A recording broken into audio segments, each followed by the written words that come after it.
ډاکټر صاحب ولسمشر محمد اشرف غني طالبانو ته ویلي دي که فکر وکړئ ګاونډیان بدل سره تل ولاړ وي، اشتباه مه کوئ. ډاکټر صاحب غني طالبانو ته ویلي چې تاسو ډیره غټه اشتباه کوئ او په ګاونډیانو باندې د خپل په شان فکر مه کوئ او مه پې هم د خپل ځان نه ډیر باور ولرئ. غني ویلي طالبانو ته تاسو ډیره خطرناکه اشتباه کوئ او دغه اشتباه به ستاسو ټول افغان ولس او خپل ځانونه به هم غرق کړئ.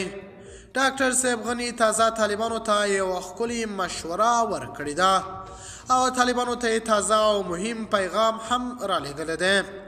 د باور ټي وي چینل درنو لیدونکو سلام، ستړي مه شئ، وخت مو بخیر. هیله لرم چې جوړ او روغ به یې په سر کې یادونه کوم. که باور ټي وي چینل مو نه وي سبسکرایب کړی، په درنښت سره باور ټي وي چینل سبسکرایب کړئ.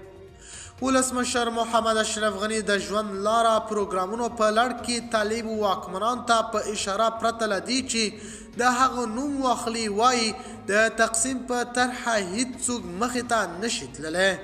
ګاونډیان یا نور چې په یو څو ورځو په افغانستان کې خپلې ګټې ویني ستاسو دوامداره شریکان نشي کېدی. دغه فکر مو اشتباه ده او دغه باور مو غلط ده. ولسمشر غني زیاتوي که فکر کیږي چې هر څه په انزاو کې کولی شي نو بسم الله وکړئ او که ځان د نړیوال ټولنې غړي بولئ نو دا په دې معنا ده چې په انزاو کې دوام نشي کېدلی. د ښاغلي غني په وینا یو ګډ روایت باید رامنځته شي تر څو ټول افغانان پرې راټول شي. ټول باید د ژوند ته په مرګ ترجیح ورکړي. د باور ټي وي چینل درنو لیدونکو دا و زموږ ته د مهال چمتو کړی خبر. د نورو تازه خبرونو لپاره باور ټي وي چینل په درنښت سره سبسکرایب کړئ. د الله په امان، تربیه، ښې چارې.